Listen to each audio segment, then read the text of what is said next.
네, 반갑습니다. 김원종입니다. 9주차 두 번째 시간 시작하겠습니다.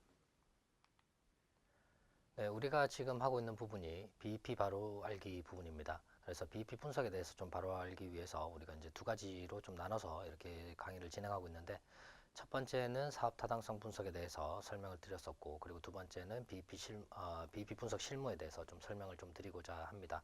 그래서 첫 번째 유닛 같은 경우에 사업 타당성 분석에 대해서는 아무래도 그 지난주, 그러니까 지지난주에도 수업을 했었고, 그리고 이제 이번 주 첫 번째 시간에서도 수업한 바 있기 때문에 이 부분에 대해서는 아마 여러분들께서 잘 이해하고 계실 거라고 생각을 하고요. 그리고 이제 두 번째 시간부터 할 것은 이제 앞 시간에 했던 그 그래프를 그리지 않고 구했던 거하고, 그리고 이제 그래프를 그려서 구하는 방식, 이런 것들을 조금 비교해 가지고 좀 확인을 좀 하고자 합니다. 그래서 두 번째 나와 있는 이 BEP 분석 실무 부분에서는 여러분들께서는 지금까지 이제 우리가 BEP 분석과 관련해서 그런 손익분기점 그래프를 그린다고 했을 때 좀 이해 안 가셨던 그런 부분들을 좀 더 확인을 하면서 좀 제대로 개념을 좀 잡으시기 바라겠습니다. 그래서 우리가 예제로 나왔던 것을 한번 살펴보시게 되면 손익분기점 분석을 바탕으로 아래 물음에 답하시오라고 이제 문제를 하나 내드렸습니다. 물론 이제 이 문제 자체가 현실과는 정확하게 뭐 일치하지는 않지만, 일단 기본적으로 여러분들께서 단일 제품에 대해서 어떻게 이렇게 계산하는 것인가에 대한 그런 그 개념적인 이해를 하시는 데는 좀 도움이 될 것 같습니다. 그래서 문제를 한번 읽어보시면 치킨집을 운영하는 데 들어가는 비용 및 가격이 다음과 같다라고 되어 있습니다. 그래서 치킨 한 마리의 가격은 2만 원이고, 그리고 한 마리를 만드는 데 드는 비용이 만 원이다. 그래서 한 마리를 만드는 데 드는 비용, 그러니까 한 마리를 만들 때마다 들어가는 이런 비용이기 때문에 우리가 요거를 이제 변동비라고 얘기를 했었고요. 요거를 이제 뭐 생닭이라든지 또는 이제 뭐 기름이라든지 종이 포장이라든지 뭐 비닐 포장이라든지 치킨무, 뭐 젓가락이나 뭐 이런 것들을 얘기를 하겠죠. 그리고 점포를 운영하는 데 들어가는 한 달 총 비용을 이제 200만 원이다라고 이제 가정을 좀 했었습니다. 그래서 요 200만 원 안에 포함된 돈은 집세라든지, 그러니까 임차료를 얘기를 하는 겁니다. 그리고 홀서빙 인건비라든지, 그리고 배달은 인건비라든지 뭐 이런 것들을 좀 넣어가지고 200만 원이다라고 이제 계산을 했었습니다. 물론 이제 차이가 나는 부분은 배달은 인건비는 이제 점점 그 변동비 쪽으로 이동을 시켜야 되는 게 맞는 상황인 거죠. 사실은 그죠. 그러니 왜냐하면 이제 배달이라고 하는 것이 결국에는 이 치킨집에서 배달을 외주를 사용하는 그런 경우가 좀 많죠. 왜냐하면은 이 배달만을 전문적으로 하는 그런 분들께서 이 배달 자체를 이렇게 외주를 맡아서 이렇게 이제 하기 때문에, 그래서 이제 사실은 배달원 인건비는 변동비로 넣으셔도 사실 상관이 없습니다만, 우리가 지금 하고 있는 그 부분에 대해서는, 이 부분에 대해서는 그 배달원 인건비를 우리 치킨집에서 직접 고용한 그런 배달원이다라고 생각을 하시면 될 것 같습니다. 그래서 이 손익분기점을 구하는 데 있어서 우리가 첫 번째 방법은 그래프를 그리지 않고 쉽게 구하는 방법이 있었고, 그리고 두 번째는 그래프를 그려서 구하는 방법, 이렇게 이제 두 가지로 나눴었고요. 그래서 그래프를 그려서 구하는 방법을 위해서 우리가 방금 좀 전에 살펴보신 그 X축과 Y축, 그러니까 X축에는 수량을 놓고 그리고 Y축에는 금액을 놨을 때 이 그래프를 총 4개를 그렸었죠. 하나는 변동비 그래프, 하나는 고정비 그래프, 그리고 변동비와 고정비를 합해서 총 비용 그래프, 그리고 가격과 관련해서 매출액 그래프, 이렇게 가지고 총 4개를 그렸었습니다. 그래서 요 4개를 가지고 변동비 그 손익분기점을 분석을 할 텐데, 요 4개 중에서도 실제로는 변동비와 고정비 같은 경우는 총 비용 그래프를 구하기 위한 것이고, 그리고 이 손익분기점 자체를 구하기 위해서는 사실은 이 총 비용 그래프하고 그리고 이제 총 매출액 그래프, 요거과의 이 교점만 좀 찾아주시면 그러면 손익분기점을 쉽게 구할 수 있다라고 이제 말씀을 드렸었습니다. 그래서 우선은 이제 변동비하고 고정비, 그러니까 치킨집에서 방금 말씀드린 그 예시에서 치킨집에서 변동비로 들어가는 게 무엇인가, 물론 이제 예를 들어서 이게 리스트로 쫙 나와 있다면 여러분들께서 변동비로 구분하고 고정비로 구분하고 이런 식으로 해가지고 시작을 하셔야 되겠지만, 근데 기본적으로는 우리가 제가 지금 말씀드리는 부분은 여러분들께서 개념적으로 손익분기점에 대해서 좀 이해를 하시라는 의미에서 좀 이렇게 지정을 해놨다는 점 이해를 해주시기 바랍니다. 물론 이제 과제에 제시되는 부분에 있어서는 이렇게 이제 지정되어 있지 않은 부분들도 포함되어 있으니까 여러분들께서 좀 확인하시고 진행을 해주셨으면 좋겠습니다. 네, 그래서 이제 변동비하고 고정비 일단 먼저 이렇게 살펴봤고, 그리고 나서 변동비하고 고정비를 더해야 이게 총 비용, 그러니까 말하자면 치킨집 사장님 입장에서 한번 생각해 보시면 돼요.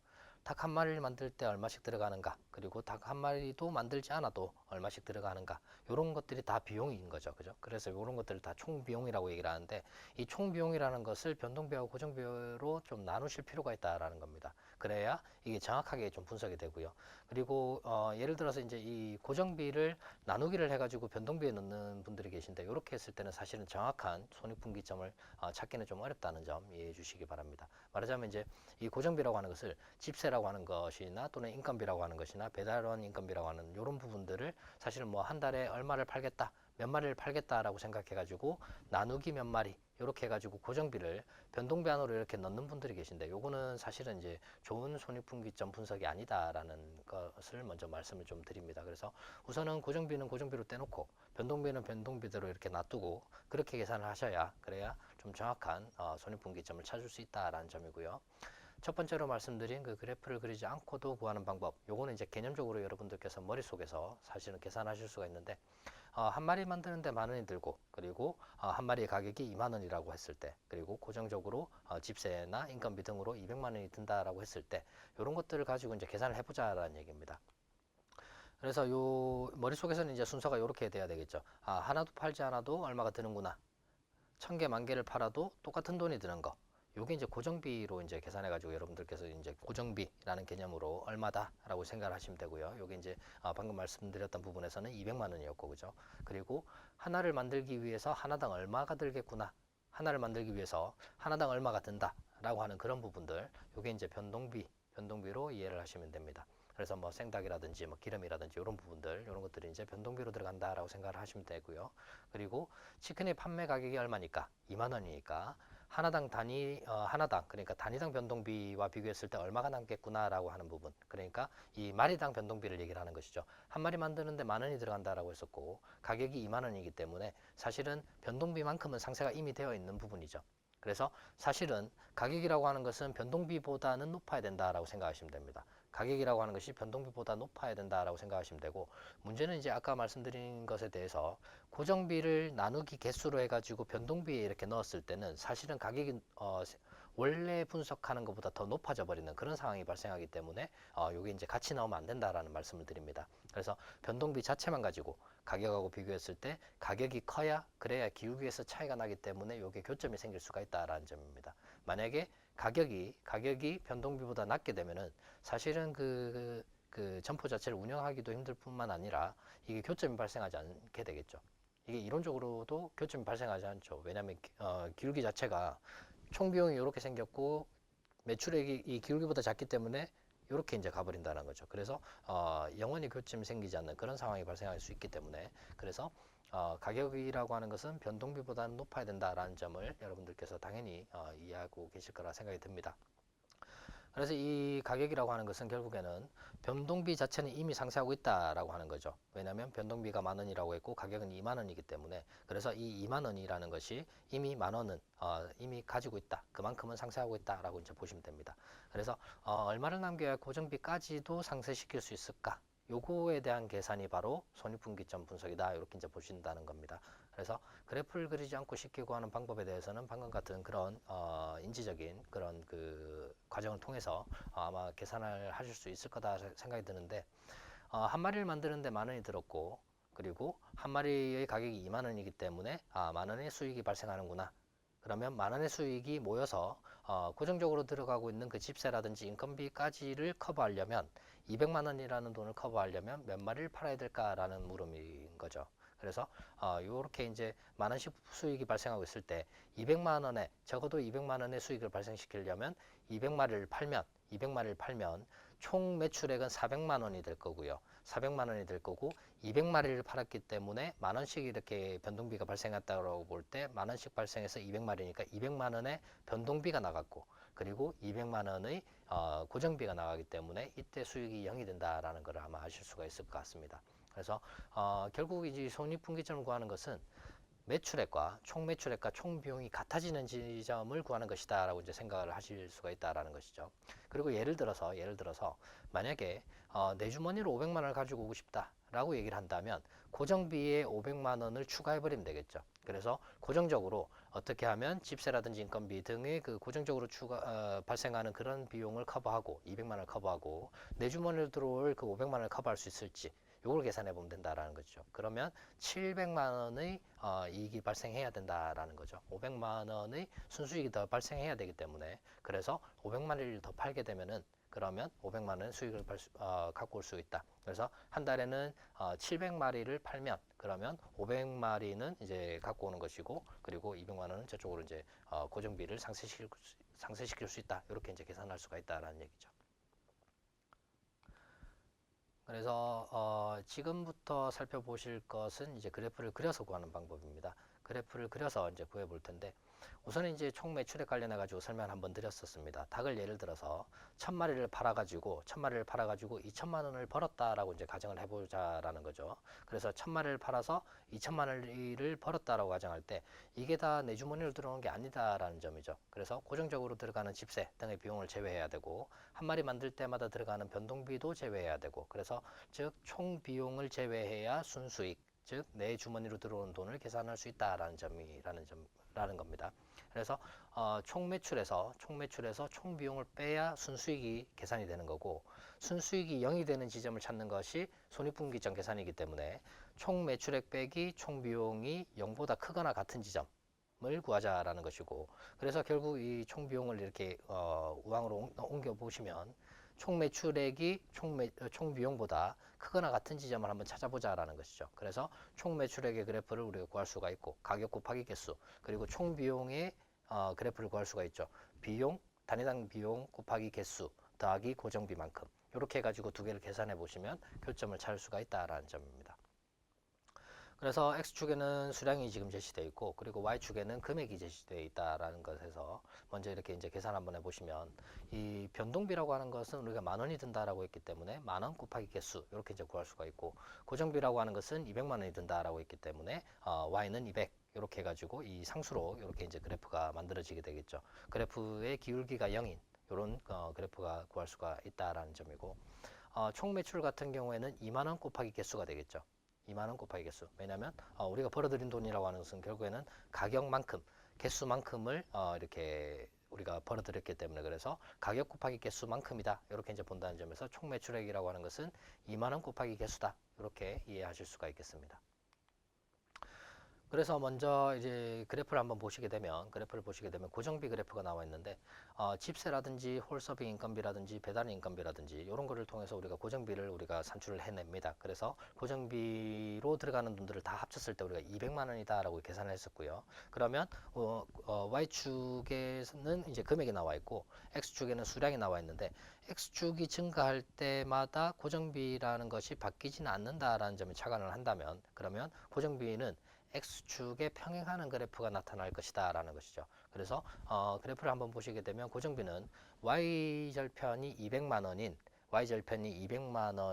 X축에 평행하는 그래프가 만들어진다라는 것입니다. 그래서 먼저는 이렇게 이제 X축에 평행하는 이런 그래프가 발생한다라는 것이고요.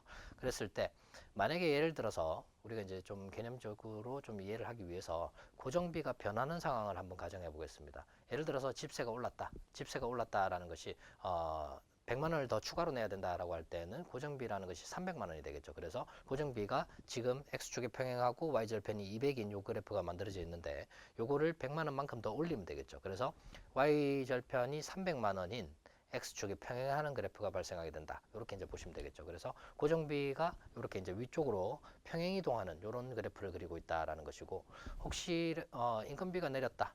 또는 우리가 지금 이용하고 있는 요 사람들을 지금 더 이상 쓰지 않겠다라고 했을 때는 인건비 전체가 좀 내려가는 그런 상황이 발생하겠죠. 그래서 뭐 예를 들어서 인건비랑 뭐 집세랑 해가지고 총 계산을 해보니까 100만 원 정도가 됐더라라고 얘기를 한다면 고정비라고 하는 것이 결국에는 밑으로 이동하는 이런 상황이 발생한다라는 겁니다. 그래서 뭐 고정비가 X축에 평행하고 Y절편이 100만 원인 그래프가 이렇게 생기게 된다라고 이제 보시면 됩니다. 그래서 고정비라는 것이 결국에는 X축에 평행한 상태로 위아래로 평행 이동을 하고 있다라고 이제 보시면 되겠죠.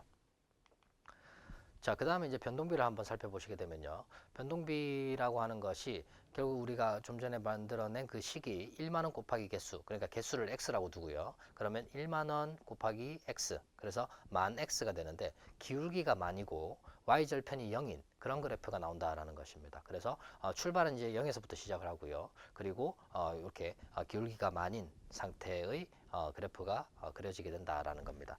그래서 여기서도 마찬가지입니다. 생닭의 가격이 오르거나 또는 기름 가격이 오르거나 또는 뭐 비닐 포장이라든지 치킨무라든지 이런 이제 가격이 올라서 변동비가 오른다면은 어떻게 될 것인가라는 것이죠. 그렇게 되면은 변동비라고 하는 것이 올랐을 때 단위당 변동비가 올랐을 때는 실제로는 만 x 에서 만 더하기 얼마의 x 이렇게 되겠죠. 만 플러스 알파의 x가 되겠죠. 그렇게 되면은 기울기 자체가 커져 버린다. 그래서 x 앞에 있는 것이 이렇게 커지기 때문에 기울기가 커지는 그런 상황이 발생한다라는 것이죠. 그래서 변동비라는 것이 이렇게 있을 때 만약에 변동비가 오르게 된다면 기울기가 커진다는 것은 이렇게 이제 커진다는 것이고요. 그리고 기울기가 작아진다는 것은 변동비가 이렇게 이렇게 이제 변화한다라는 것입니다.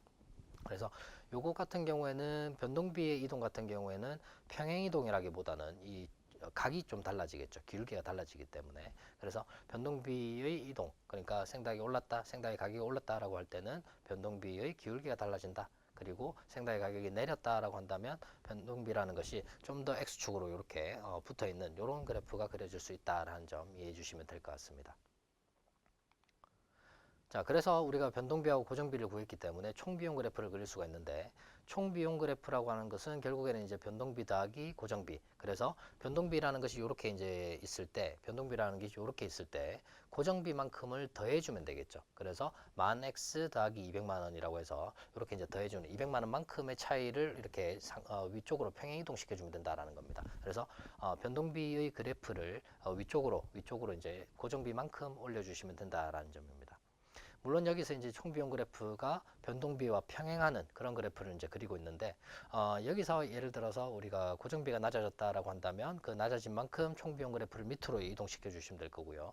고정비가 높아졌다라고 한다는 것은 총비용 그래프를 그만큼 위로 올려주시면 된다라는 점 이해하실 수가 있을 것 같고, 그리고 변동비 같은 경우에 예를 들어서 뭐 생닭의 가격이 올랐다라고 한다는 것은 변동비의 그래프가 이렇게 이제 이동을 하는 만큼 이렇게 기울기가 변하는 만큼 총비용 그래프도 마찬가지로 같이 이렇게 이동을 시켜주면 변화를 시켜주면 된다라는 점입니다. 그래서 결국에는 총비용 그래프라고 하는 것은 변동비의 그래프와 평행한 그래프가 그려지고 고정비만큼 이렇게 위쪽으로 평행 이동한 이런 그래프가 그려진다라고 이해할 수가 있겠습니다. 그래서 여기서 이제 여러분들께서 보셔야 될 것은 변동비가 변한다면 그리고 고정비가 변한다면 이런 것들에 대한 이 그래프의 이동을 좀 살펴보시면 된다라는 점이고, 그리고 마지막으로 이제 총매출 그래프에서 살펴보시게 되면 총매출 그래프라고 하는 것은 한 마리도 팔지 않았을 때는 이제 총매출이 0이 되는 상황이기 때문에, 그래서 X축의 수량에서 0을 한번 보시고 Y축에도 0을 보시면 그러면 이제 출발 자체가 원점에서 시작한다라고 이제 볼 수가 있겠죠. 그래서 이 원점에서 시작하는 총매출 그래프와 그리고 이제 그 고정비만큼 올라가 있는 Y절편 그 부분에서 시작하는 총비용과의 교점을 한번 살펴보자라는 것입니다. 그래서 결국은 이제 총매출이 총비용보다 큰 지점을 구해야 되기 때문에 우리가 이제 요거를 이제 아까 식에서 이제 구하시게 되면은 식에서는 이렇게 되겠죠. 2만 x가 크거나 같아야 된다. 만 x 더하기 200만 원 이렇게 이제 계산해 보시면 그러면 이제 그 x라는 것에 대한 그 개수가 나올 겁니다. 개수가 이제 200마리라고 나오는데 200마리라고 했을 때의 매출액을 살펴보시게 되면 이 y축을 한번 살펴보시게 되면 이 400만 원 쪽에 이렇게 이제 그쪽에 서 있다라는 것을 좀 확인할 수가 있을 것 같습니다. 그래서 이제 X축과 Y축의 그 교점을 이제 지금 찾았고, 요 교점이라고 하는 것을 조금 살펴보셔야 되는데, 교점을 중심으로 앞쪽과, 그러니까 이 원점에 가까운 쪽과 그리고 이제 바깥쪽으로, 그래프의 바깥쪽으로 이제 나가 있는 그 부분을 한번 살펴보시면 되는데, 우선은 우리가 구하려고 하는 것은 손익분기점, 그러니까 총 매출액이 총 비용보다 크거나 같은 지점을 구하는 것이기 때문에 원점을 중심으로 그래프 바깥쪽에 있는 것은 총매출 그래프가 총비용 그래프보다 위쪽에 이렇게 형성되어 있죠. 이 부분이 수익이 발생하는 구간이다라고 생각하시면 됩니다.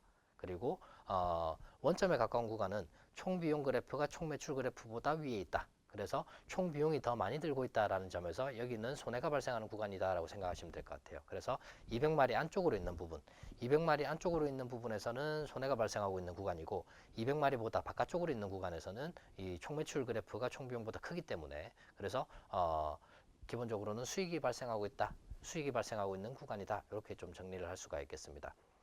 자, 여기서 이제 중요한 점이 고정비라든지 변동비라든지 이런 것들이 어떤 그 변화가 생길 때 어떻게 이렇게 이제 그래프가 변할 것인가라는 것이고 원점이 어디로 이동할 것인가, 교점이 어디로 이동할 것인가라는 부분인데 이 부분에 대해서 한번 더 살펴보도록 하겠습니다.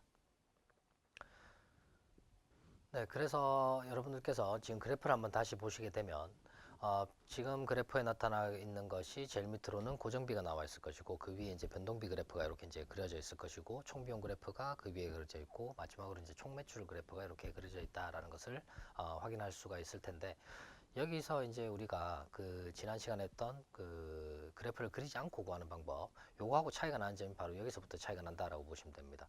지금까지 구한 거, 그러니까 이 교점 자체를 구하는 것은 사실은 그 앞에서 말씀드렸던 그래프를 그리지 않고 구하는 방법에서도 충분히 구할 수 있었던 이런 방식이고요.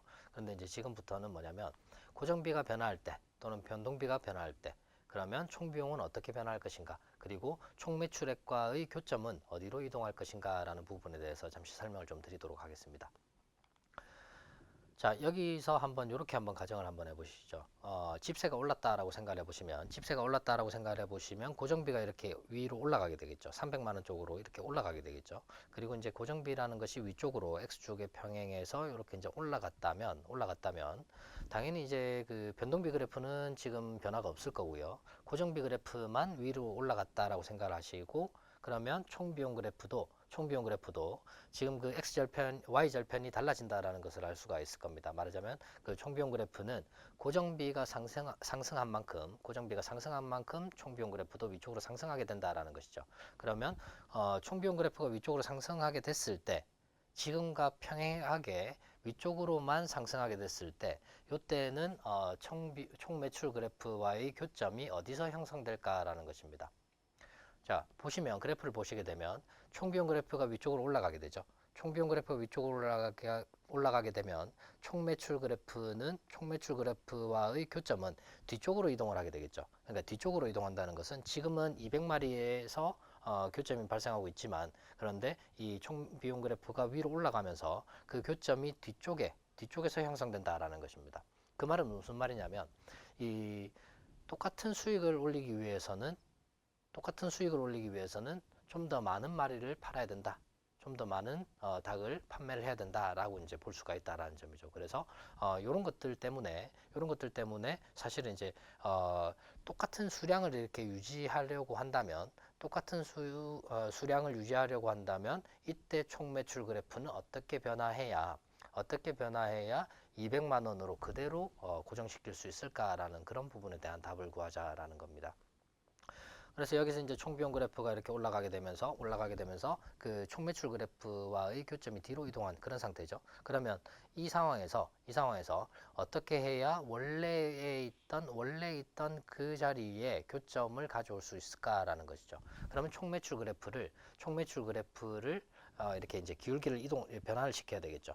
기울기를 좀 더 가파르게 변화시켜야 그래야 총비용 그래프와 애초에 갖고 있던 그 200마리에서 형성됐던 그쪽으로 다시 교점이 안쪽으로 내려온다라는 겁니다. 물론 금액은 더 올라가겠죠. 금액이라고 하는 것은 더 올라가겠지만 그런데 이 교점 자체 브레이크 이븐 포인트라고 하는 것이 앞쪽으로 이제 그대로 원래 갖고 있던 대로 그대로 이제 유지를 시킬 수 있다라는 점입니다. 그래서 예를 들어서 이 고정비가 올랐다라고 봤을 때 교점을 앞쪽으로 옮기기 위해서는 총매출 그래프를 변화시켜야 된다. 그런데 총매출 그래프에 들어갔던 그 변수는 가격이라는 변수이기 때문에 그래서 가격을 우리가 2만 원이라고 했지만 2만 5천 원으로 올렸을 때 또는 2만 3천 원 올렸을 때 그때는 기울기가 좀 더 가팔라지면서 총 비용과의 그래프와의 이 교점 자체가 앞쪽으로 당겨오는 그런 현상을 이제 확인할 수가 있다라는 것이죠. 그래서 집세가 올랐을 때는 총매출 그래프의 변화를 주기 위해서 가격을 변화시킬 수밖에 없는 이런 상황으로 온다라고 이제 보시면 됩니다. 자, 그리고 마찬가지로 인건비가 올랐을 때도 한번 생각해 보시면 됩니다. 인건비가 올랐을 때 가격이 올라가는 이유를 이제 설명드리는 것인데 인건비가 올라가게 되면 마찬가지로 고정비가 이렇게 상승하게 돼 있죠. 그러면 고정비만큼 그 총비용 그래프도 함께 이렇게 상승을 한다라는 것이죠. 그래서 총비용이 상승하는 만큼 교점이 뒤로 이동을 하기 때문에 그 교점을 앞으로 가지고 오기 위해서는 총매출 그래프를 이렇게 기울기를 변화를 줄 수밖에 없는 그런 상황이다라고 이제 볼 수가 있겠습니다.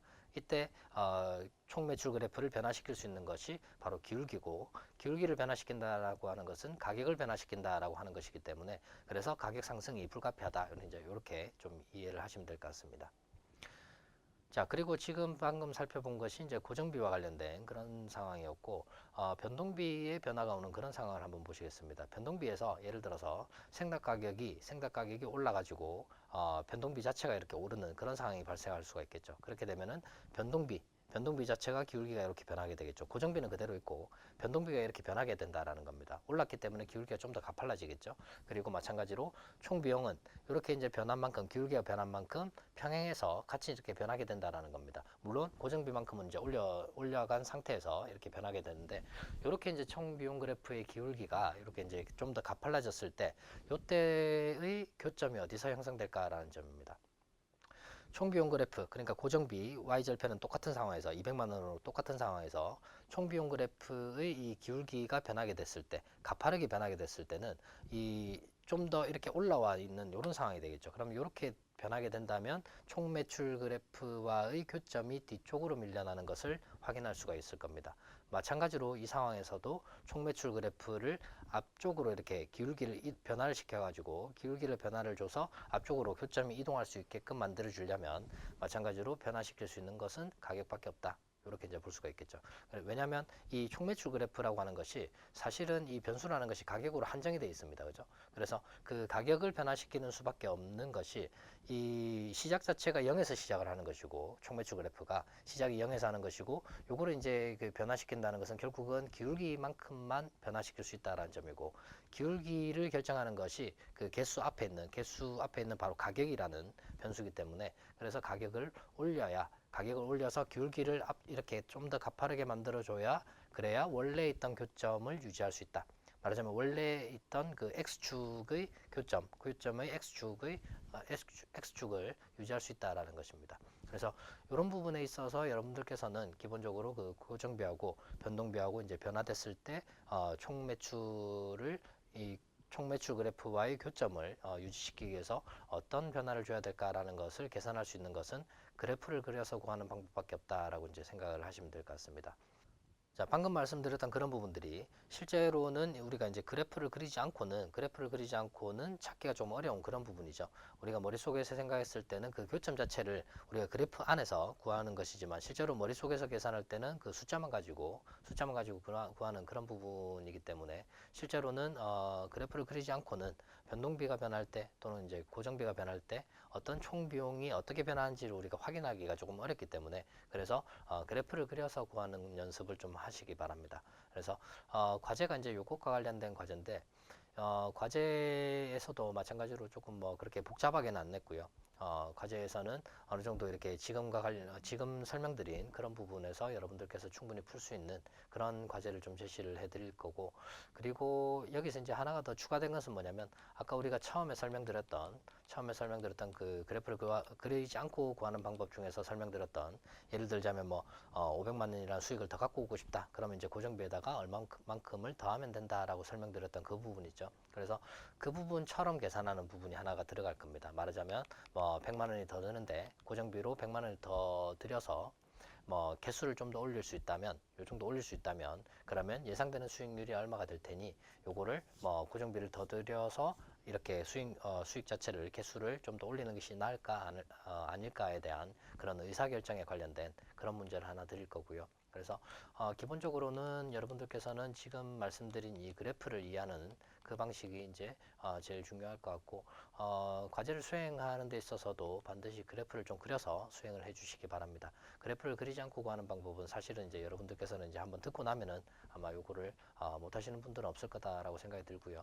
다만 이제 그 그래프를 그려서 구하는 방법들이 여러분들이 나중에 실무에 나가서도 사용할 수 있는 그런 부분들이기 때문에, 기본적으로는 그래프를 그려서 구하는 방식 쪽으로 좀 접근을 해 주시기 바라고, 그리고 그래프를 그렸을 때 이 교점들, 그러니까 변동비하고 고정비의 변화에 따른 이 교점의 이동, 요거에 따라서 어떻게 총 매출 그래프를 이동시킬까, 변화에 어떻게 변화를 줄까 라고 생각을 한다면 사실은 총 매출 그래프에서 변화를 줄 수 있는 게 가격밖에 없었다라는 점에서 아마 여러분들께서 지금 우리 사회가 갖고 있는 그런 뭐 인건비 상승의 문제라든지 아니면 뭐 원재료의 상승의 문제라든지 뭐 이런 것들에 대해서 아마 이해하지 않을까라는 생각이 듭니다.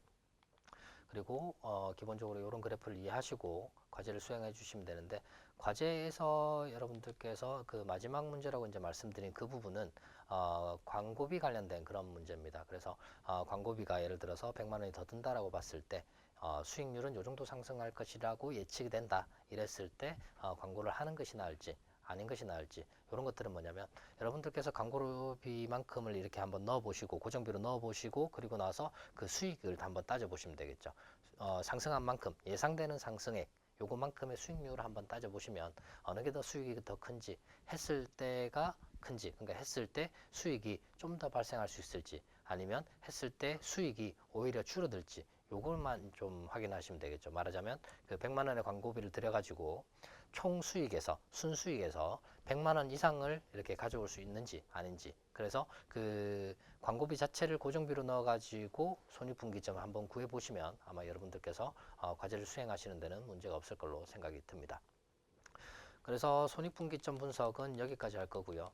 아무래도 이 사업 채산성 분석이라고 하는 것이 여러분들께서 어떤 사업을 이렇게 창업을 한다거나 또는 어떤 그 사업 업체에서 기업에서 여러분들께서 이런 손익분기점 분석을 통해서 신제품을 개발하는 부분에 있어서 손익분기점이 어떻게 될지 이런 것들을 계산하는 측면에서 여러분들에게 반드시 필요한 과정이 아닐까라는 생각이 들고요. 그리고 이런 것들을 바탕으로 해가지고 여러분들이 실무에 잘 적용할 수 있도록 그렇게 해주셨으면 좋겠습니다. 네, 이번 시간은 여기까지 하고 다음 시간에 뵙도록 하겠습니다. 네, 감사합니다. 수고하셨습니다.